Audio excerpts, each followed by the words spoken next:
Are you ready to become awesomer? Hello everyone, my name is Umar Hamid. I'm your host on the No Limit Selling podcast, where industry leaders share their tips, strategy, and advice on how you can become better, stronger, faster. Just before we get started, I've got a question for you. Do you have a negative voice inside your head? We all do, right? I'm going to help you remove that voice in under 30 days guaranteed. Not only remove it, but transform it. So instead of the voice that sabotages you, there's one that propels you to much higher levels of performance and success. There's a link in the show notes. Click on it to find out more. All right, let's get started. Hello, everyone. Welcome to another episode of the No Limit Selling podcast, where we talk to people who are building organizations, building teams, and building revenue. And today I have the pleasure of having Matthew Regan with me. I was going to say Regan, but that is wrong. Welcome to the program, Matthew. Thank you for having me. So it's kind of interesting because we had that conversation before we started this conversation. You said, pronunciations are really important to me. And I think I'd heard once somebody famous said, the sweetest sound in the entire world is the sound of your own name. And that's true, right? When you remember the name of your ex-clients or your employees, it goes a long way. I agree. I also think it speaks to someone's integrity that they care enough to pronounce one's name properly. What's interesting is sometimes people go, oh, it doesn't matter. You can pronounce it any way you want, which is kind of an interesting thing to say. And it kind of gives you a glimpse into their mindset. You're not sure whether they just don't want to offend or they've just gotten to a place where I'm just happy you're talking to me. So it's kind of a self-esteem issue a little bit. Could be. It could very well be. Matthew, you grew up in this industry. Your dad was an agent, and there was probably things that he did that you went, oh my God, I want to do that. So tell me about one of those abilities he had as an agent that you admire. Yeah, I think seeing him operate probably comes back to that word integrity again, at a high degree of integrity on behalf of his clients, where it's cliche, but the client's needs were put ahead of his. And there was a lesson that was taught. I got to witness it with my own two eyes and then hear him teach it, is you should never do anything for the money. He said, when you put the client's needs above your own, the money will come. And that's always stuck with me, and it's actually never let me down. It's been good advice.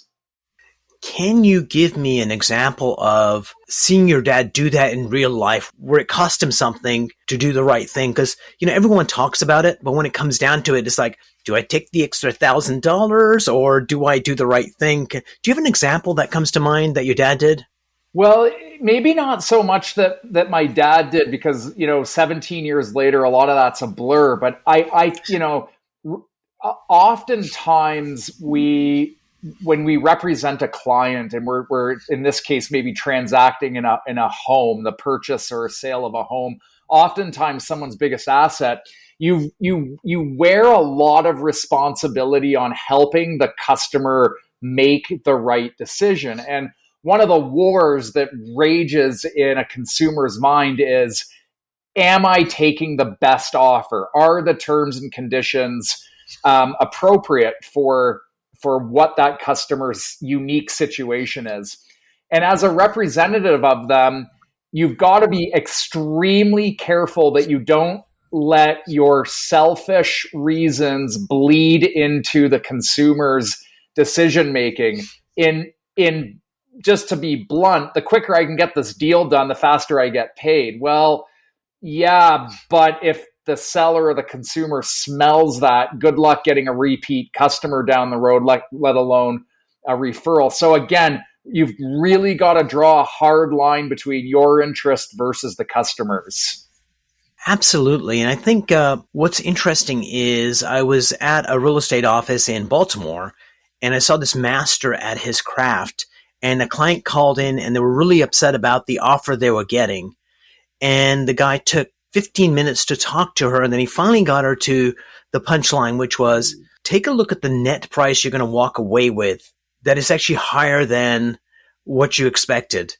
And he could have said that in the first 1 minute of the conversation, but he knew he needed to let her vent and slowly explain it to her and then reveal it was much better for the customer than just saying, not saying, hey, dummy, this, but I thought it was masterfully done because it's not just about the facts. It's about the relationship that you have with your clients. Because you mentioned, happy customers, referrals. So talk to me about how you train your agents to really strengthen that relationship during the transaction between them and their customers because they reflect your brand. How do you articulate that and how do you ensure that that's happening? Yeah, that's a powerful question. And there are many business models in every industry. We happen to abide by a business model that hires, recruits, and retains human beings that by their nature, a lot of what you said comes very naturally. And I was once given some advice that you can train somebody to do a job, but you can't train honesty, integrity. You can't train that. Like you can help somebody and coach somebody, no doubt, but often we are looking for qualities in a human, in a person that I don't want to say automatically put the customer's needs above their own, but it's built into their nature. And then once you have that pedigree in somebody, you come alongside them and you refine and you show, when you're faced with giving advice, make sure you don't let your interests, again, bleed into their best interest. And a lot of it is subtleties. You're not reinventing the wheel. You're not handing them a 200-page playbook and say, read this, do this. Oftentimes it's built into who these people are. And that's one of the things I'm very proud of with the companies that I own. And in this case, the real estate company is we've got the most amazing people. Stories are an important part of any organization because you can say, this is what we're all about. And that's like, what does that mean? But when you tell a story of an agent actually doing that, you bring it alive. So tell me about one of the stories you're really proud about, one of your agents kind of stepping up and really living up to your expectations. Oh, yeah. And I could tell 100 of these stories. One that comes to mind is a colleague of mine who started her real estate career with us. And we're similar in age and we're scary similar in profile, meaning the way we think, the way we conduct business. And I think I probably was 5 or 6 years in the business at the time she joined us. And I remember some of the ups and downs early into her career where it is oftentimes you'll hear it as a cutthroat industry. And it is. And there's a lot of highs and there's a lot of lows. And I remember saying to her, the faster you develop thick skin, the easier this is going to get. It was awkward advice, though, because if you think about the meat and potatoes of that advice is, well, what does it mean to develop thick skin? Does it mean that you should stop caring about the customer? No, you shouldn't. Does it mean that you need to stop taking things as personally when they don't go your way? Perhaps that's a component of it as well. And I think if you draw a parallel to life in general, as we get older, we experience more. Sometimes it's good experiences, sometimes it's bad. And we develop that thick skin. If you fast forward, what are we at? Fast forward 8 or 9 years later to today, I'm so proud of this person. She's married. She's got a great family. She absolutely kills it in the industry. And I think the thing I admire the most about her, with the exception of being a great mom and wife, is she's really seems to have a grasp on the balance of life. This is somebody that could work 25 hours a day, 8 days a week if she wanted to. But she's kind of figured it out, and she's young and she's successful. And I'm so proud of that. So Matthew, so you mentioned the thick skin. I do a lot of work with nurses as well, and medicine, just like real estate, it's all about if you can connect with your heart to the person you're dealing with, that it just makes the transaction so much better. In medicine, I think that's where healing actually happens. But when there's lots of tragic events, especially in nursing, people tend to build a thick skin that shields their heart from the connection. And the balance really is how can we keep that heart-to-heart connection so people feel that warmth, feel that caring, feel that integrity, but still protect ourselves is kind of the balance that we do. So thank you for articulating that in your story. Question I have for you is this. You've had agents that have come into your organization that you can see that they could be phenomenal, and sometimes they can't see it themselves at the level you can. So tell me a story. You don't name names, but somebody that came in and they could not see their potential, and how you got them to actually overcome their limitations and step into that. Yeah, that's another great question, and I'll start it with a sports story for football fans out there.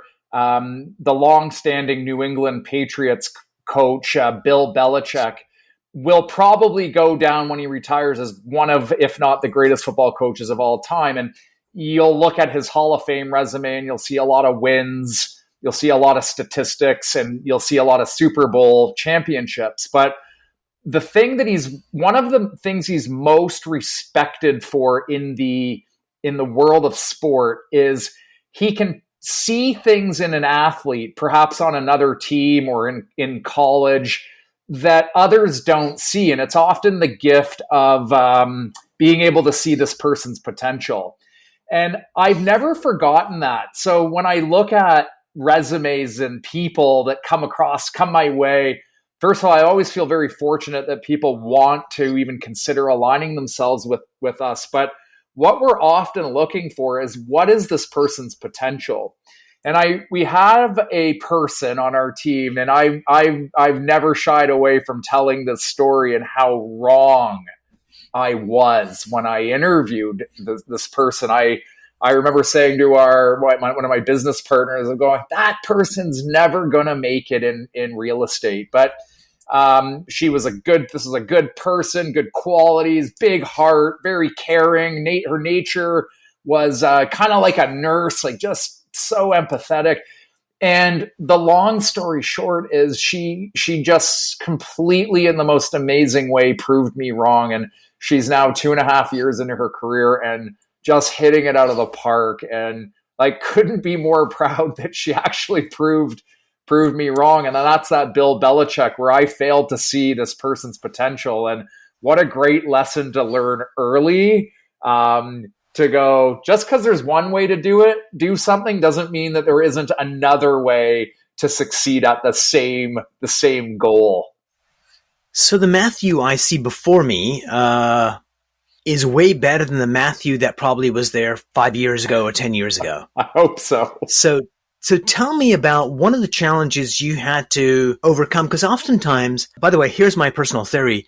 The reason God invented spouses was to let us know when we're not as awesome as we think we are. So tell me about one of those hurdles you had to overcome. Number one, how did you identify it, that you knew, oh, wait a minute, I've got this barrier?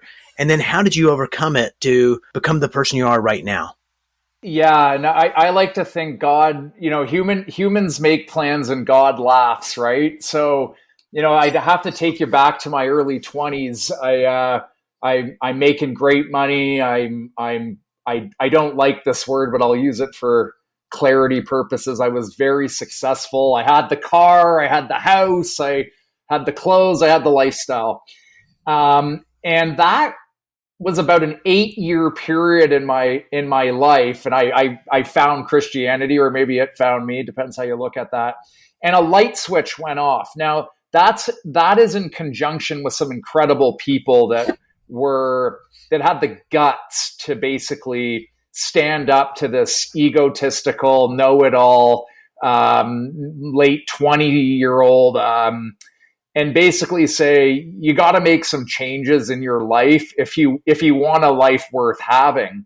And it is cliche, and you could read about it in books and how people's lives change. But I would say that surrounding myself with amazing people that, again, have the guts to just look me in the eye and tell me things that I didn't want to hear.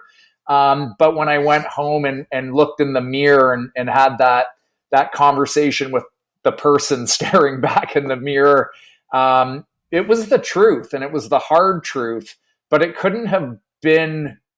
It was the best medicine that I think I could have gotten at the time. And things changed. Life slowed down. Business took off. Like it's a paradox because that's not the norm. Normally life gets busier when business gets busier, but it couldn't have been more the opposite. And what an incredible feeling and result that was.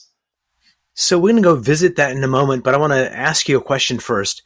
Do you know who Pepe Le Pew is? One of the cartoon characters. I do.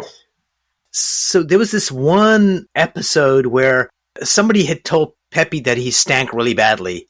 Pew. And he goes to this dictionary and he looks and said, no, this cannot be true. And the reason I bring that up is, so people in your life told you, hey, you've got a problem. Then you went home and you looked in the mirror. I suspect it wasn't an immediate, oh my God, they're right. There was this struggle of, this can't be right. So take me back there if you could, because I think that's where a lot of people end up not getting the breakthrough they need. They talk themselves into rationalizing what they're doing and still remaining stuck.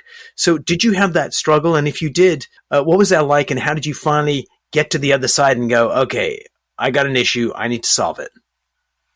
Yeah, that was probably it's a two-pronged answer. So from the time I had those people that cared enough to look me in the eye and tell me straight, until the time I actually really began to see a material change in my life was about 3 years now of struggle, of tug of war. But if I'm being, completely transparent, that is an ongoing thing. I mean, I don't know if I'm any different than another human being, but that tug of war is real. And I would say if I took you back to those 3 years, that at that point in my life, it would have been late 20s to early 30s. I'm single. Again, I got the house, I got the cars, I vacation. I got a pretty sweet life from an outsider's perspective. So if you looked at my Facebook profile and Instagram, you go like, whoa, I want that guy's life. But when you go to bed at night, very, very empty, couldn't tell you what I had for breakfast that day. Didn't have a consistent woman in my life to share in these experiences. So the tug of war was really like, well, what does society say I should have, and what does society say my life should look like versus no, like what's it saying inside, like heart, mind, and soul? What are those three things telling me? And they were telling me very different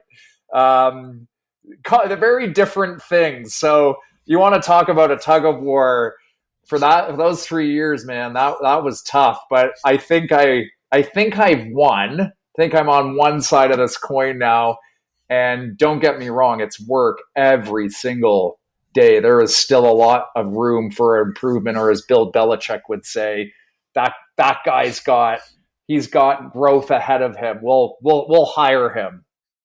So you mentioned you found Christianity. So I'll tell you a Christian story before we kind of part company today. Is often I tell people that you and I are like a bunch of idiots here in Brampton, more or less. And if Jesus was on a journey and he's all the way to San Francisco and he's like the being of light, even at his last days at the Garden of Gethsemane, if I'm pronouncing it right, he's got doubts.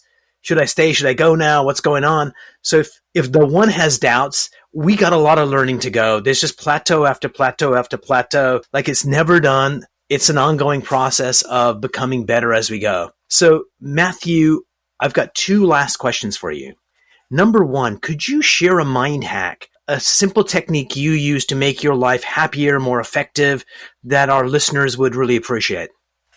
Yeah, I that's an easy one for me, and I can't tell you how I developed this, but it would have happened 5 or 6 years ago, and I remember sharing it for the first time, and it was so uncomfortable. I was leading a men's night. There was about 30 of us, and we were talking about what it's like to be a man. And I was leading this thing, and talk about uncomfortable. Like us men, we're not good at sharing emotions and feelings and stuff. But I said I developed what I call a trigger. And this trigger is in my mind, and it's a 4-letter word. And maybe you've heard of this word before. It's Oh called my God! stop. Don't say that. It's a PG show. Stop. Yes, please tell me. That it's a 4-letter word, and it's stop. And I'll let that sink in for a second. So it's a trigger. It's in my mind. It's a 4-letter word. It's called stop, and the visual is red and white, and it's a stop sign. And that trigger will come out, thank goodness, at the most opportune times where my mind is straying in a negative way, or I'm beginning to have an ill thought. It could be any number of usually what would fall into a bucket of negativity. And don't get me wrong, it doesn't work every time, but it's amazing how how you can train your brain to get ahead of certain things. Those things usually are the ones that would perhaps drag you down. So I hope that answers your question. It does. If there's people listening and going, that guy's a little crazy, yeah, I'm not shy to say that, but I will say practice it a little bit and watch what happens to your mindset. So I'm going to dig deep here just for a little bit. Can you think of a particular moment where that stop sign came up for you, like recently in the last month or two? It comes up a lot. I struggle with anger and frustration. When things don't go my way, I begin to boil internally. It's a constant work in progress. And if I'm aware of this, if I'm in tune, if I'm not, say, under the influence, I'm not saying that I'm under the influence a lot, but for those that may struggle with an addiction or certain other things that cloud the mind, having a clear mind often allows you to see what's coming or feel or be aware. So that happens a lot, but I'll share something from a men's group that I learned, and it's a little, uncomfortable maybe for some men out there, or I shouldn't stereotype or generalize, but I remember this man saying to me, who I have a lot of respect for, and he would have been in his mid to late 60s. He's lived a life, he's married, he's raised kids, blah, blah, blah. And he goes, it's so easy in Toronto in July to be driving in the GTA, and there's a beautiful woman out of the corner of your eye dressed provocatively. Well, as a man, you might have that wandering eye, and it may be innocent, but what if your kid's sitting beside you and sees you doing this? And I've never really forgotten that, because it's such an innocent thing. It doesn't say anything. You're not necessarily acting, like there's not an action there, but I've never forgotten that. And that's where that ties back to that trigger of stop, because sometimes it's not what you say, it's what you do that can have lasting impressions in a positive way, but maybe in this example in a negative way, depending on who's with you, or even if no one's with you. It'll come back to bite you if you're not careful. So again, training the mind, finding the trigger, being disciplined enough to stay on track, stay on course. Brilliant. One last thing. What is a book you'd recommend that our viewers and listeners read? Yeah, so you're not going to be surprised for me to recommend this. I would say the Bible, and I said this to somebody, an atheist, last week. I said, look, from an atheist that I was listening to on another podcast, University of Toronto professor, very recognized, credentials are massive. And he goes, every single answer to life is in the Bible. So I'm only saying the Bible not to like try and have that atheist listening to this go, oh man, this guy's trying to convert me and join a cult. Like, no. Like, I'm being dead serious. If you just want the most basic answers to life's biggest questions, you'll probably find a lot of the answers in that book, from business to relationship to hardship to the best of times. It answers a lot of really difficult questions. And even if, from that person's point of view, it's the wrong answer, it still gives you the ability to think about it differently, which is incredibly useful to get a different perspective. But I agree, there's lots of amazing answers in there. Matthew, I just want to thank you so much for coming on the show today. It was, you were transparent and vulnerable, and that makes for great radio.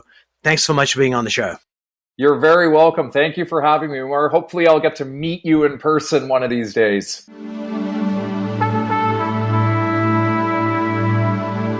If you enjoyed this episode, please go to iTunes and leave a 5-star rating. And if you're looking for more tools, go to my website at nolimitselling.com. I've got a free mind training course there that's going to teach you some insights from the world of neuro-linguistic programming, and that is the fastest way to get better results.